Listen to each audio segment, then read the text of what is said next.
Hello hello, চলো আজকে এখানে দেখতে পাচ্ছ আমরা লুচি সরো। এখানে দেখো আমরা এখানে ফ্লাওয়ার বানিয়েছি বেলুন দিয়ে। এইবার আমরা করব হোয়াইট কালারের ফ্লাওয়ার। আর তার জন্য প্রথমে এই দুটো হোয়াইট বেলুনকে এই রকম ভাবে টুইস্ট করে নিতে হবে। এই দুটো হোয়াইট বেলুনকে এইভাবে নিয়ে আমরা টুইস্ট করে নিলাম। লুচি আর দুটো হোয়াইট বেলুন দে।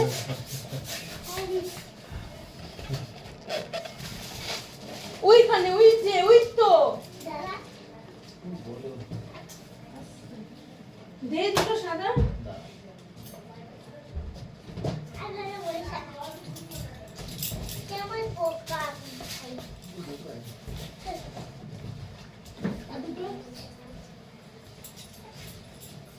এরপরে এই দুটো বেলুনকেও এইভাবে সেম ওয়েতে এখান দিয়ে টুইস্ট করে নিলাম। এন্ড টুইস্ট করে নেওয়ার পর এই দুটো টুইস্টেড বেলুনকে আবারও সেম ওয়েতে আমরা টুইস্ট করে নেব।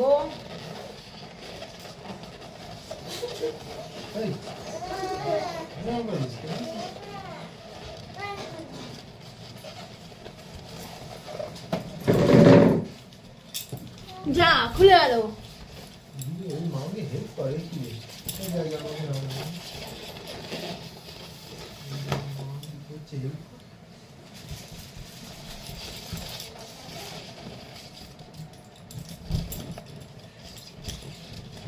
তো এইগুলো কিন্তু টুইস্ট করেই বানানো। তো লুচি তো ধর, আয়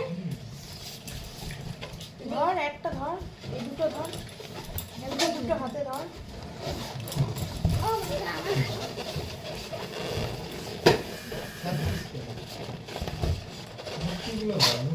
সব থেকে ভালো টুইস্ট করলে কিন্তু অ্যান্টি টুইস্টেড হয়ে বেলুনগুলো খুলে যাচ্ছে, যে কারণে আমি এখানে গিট দিয়ে নিলাম। দাও। তো সব থেকে ভালো নট করে নেওয়া সব থেকে ভালো, দ্যাটস ওয়াই আমি কিন্তু এখানে নট দিয়ে নিচ্ছি। এখানে একটা নট দিয়ে নিলাম আর এই বেলুনটাতে একটা নট দিয়ে নিলাম। এই দুটো নট দিয়ে নিলাম একসাথে। এন্ড দেন এটাকে টুইস্ট করে দেবো। এটা কিন্তু অনেকটা ইজি হবে। এইখান দিয়ে এটা টুইস্ট করে দিলাম আর এইখান দিয়ে এটাকে টুইস্ট করে দিলাম। এই দেখো চারটে হয়ে গেল। এরপরে আরে পিঙ্ক দে, পিঙ্ক দে, পিঙ্ক দে। হ্যাঁ